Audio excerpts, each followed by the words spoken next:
Now that being the general consensus and the teaching that I had been absorbing as a young man, it sort of warped my thinking process to the point where like I merely started looking at girls and women as being on this earth, and their sole purpose for being on this earth would be to please man.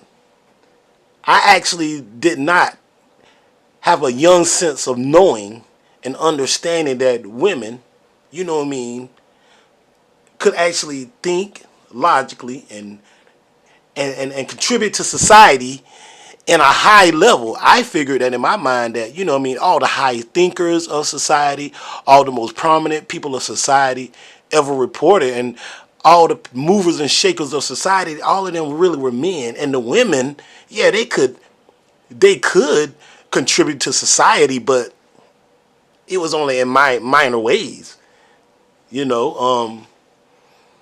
And like I said, that was just the general consensus, and that was the thought process that I developed as a young man. And as I grew older, that thought process only hardened and grew more prominent because, like I said, I'm around men who are conquerors as a young man growing up. I'm not around a lot of men who are feeling like they needed a woman to lead them, right? I'm not around a lot of men who feel like, you know what I mean, they needed a woman every day in the house to do, you know what I mean, the minor chore thing like clean up and everything like that. You know what I mean? I had my own place at an early age, and I was around men that had their own place, own cars at an early age, and they were having things and having money, whether they worked a legit job or whether they worked illegitimate job. So I say all that to say that that was just the aura and the environment that molded and shaped me as a young man. Now, as I go further on the point of how I was developed and how that teaching shaped and molded my mind, I want to point out the fact that as I grew older and I started to develop relationships and I started to be with women, and the women would want to, you know what I mean, contribute to the way I may have been doing business or contribute to my lifestyle and give me advice about it. You know what I mean? I sort of subconsciously, because of my teaching, I consciously minimized a lot of the, let's say, you know what I mean, the intelligent views and thoughtful views and opinions that came from these ladies. And it was simply because I figured that as a man, it was my job to, like I say, conquer their thinking with a superior thinking, and it just minimalized their thinking. Like, okay, it may be a basis to it, but come on, baby girl, you really don't know nothing about this world, sort of aura and sort of attitude.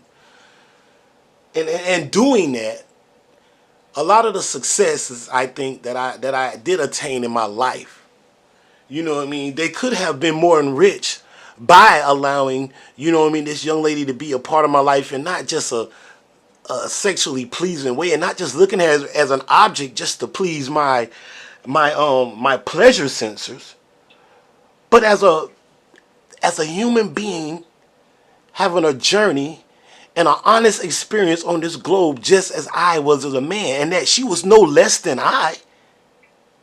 No, she was no less than I. So we want to look at this whole situation like this. What was the root? What is the whole root of this thinking?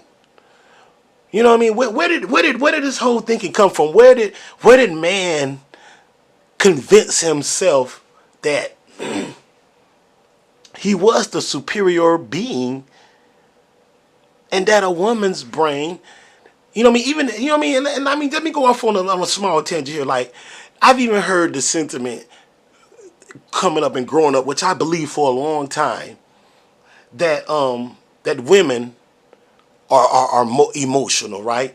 They're the emotional ones, and men, they're the more logical thinking part of the species when it comes to male and female. So, with that being said, I often look at it from a general sense now that I'm more involved in my thinking. I look at it like this, you know what I mean? There'll be situations like, you know what I mean, I've seen with women, you know, they've been with men and they've known these men have been cheating on them.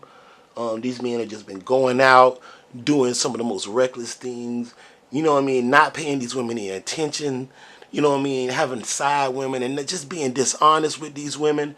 And these women, you know what I mean, they stay loyal, they raise the kids, they still stay there, they still give that man a sense of him, of respect to where they, you know what I mean, they cook for him, they wash his clothes, they still give him pleasure, you know what I mean, things such as that. And these women, you know what I mean, and inside,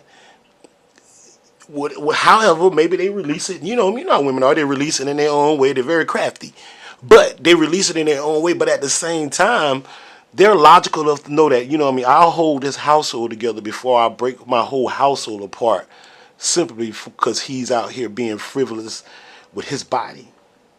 Now, on the other end, if you look at it from a man's point of view, there'll be a man. Well, like his lady, she'll go do the same thing, maybe even once. And this guy would like, he'll actually take someone's life and put his whole life in jeopardy and end up behind bars for the rest of his life. And he'll feel justified. And other men will feel justified. Like, oh, you did that with that man's wife.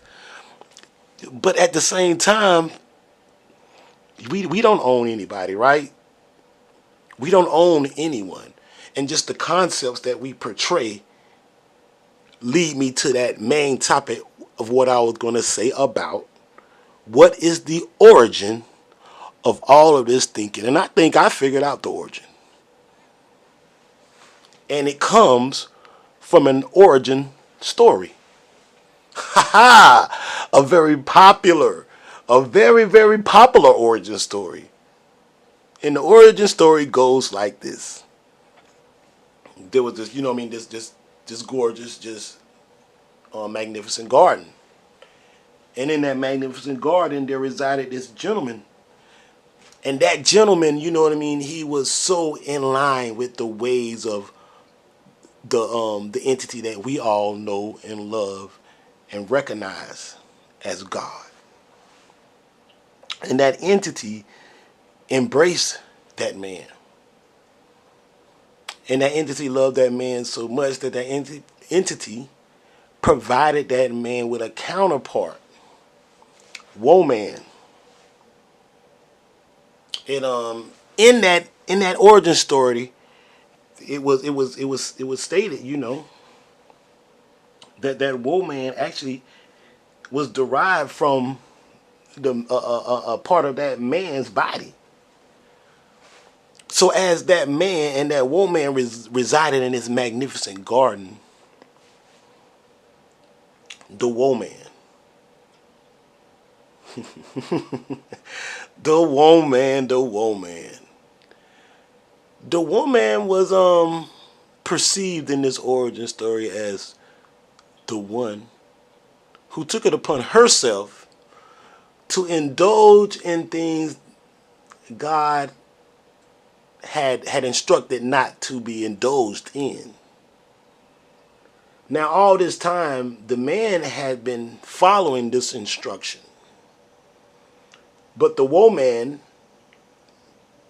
in her creation, she was now interested in going against that instruction. And so she did. She went against that instruction. And from the day she went against that instruction, it has been embedded in the minds of all who embody and believe and trust in that origin story that if it had not been for what happened that day with the woman, sin would not have entered the earth. And this entity we understand as the devil would not have a power over the earth. And I'm using air quotes as I talk because I know not all people adhere to this type of origin story. But I'm painting this picture because this origin story is so largely widespread that, like I said, I believe it's been embodied and embedded in the subconscious of so many that you now look at woman and women as sinful in nature. You now look at woman as something that's in need of training or in need of instruction because she's of a lower class, a caliber. I'm just giving you my perception of the story.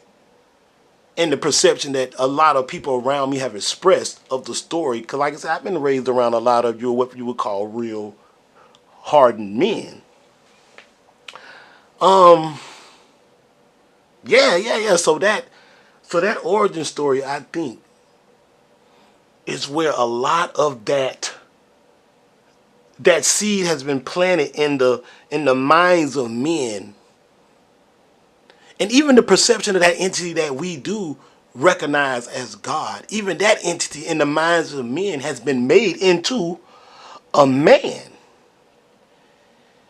And because men, I assume, feel that they are enlarged the leaders on the earth and considered the leaders of the earth physically, and in their minds mentally, and in their minds spiritually, they feel like they're the leaders of the earth. They now have made this entity we all recognize as God to be a man, a father, to represent him in that way. When the reason why I refer to it as the entity and why I refer to it as a it is because it's so much bigger than something that I can even perceive.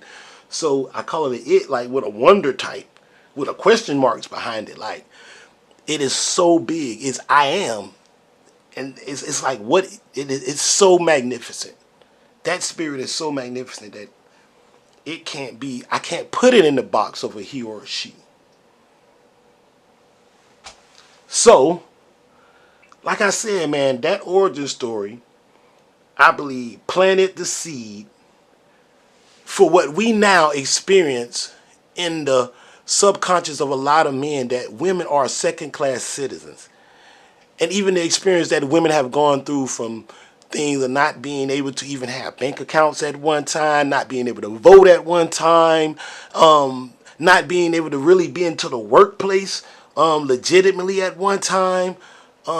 Even those aspects of trying to rationalize that action by saying, that they're less capable or that they can't think on certain levels. It was all the ego of men trying to put themselves in a place of higher power, when in actuality, the fact is, every living, breathing organism on this rock, planet, plane we call the earth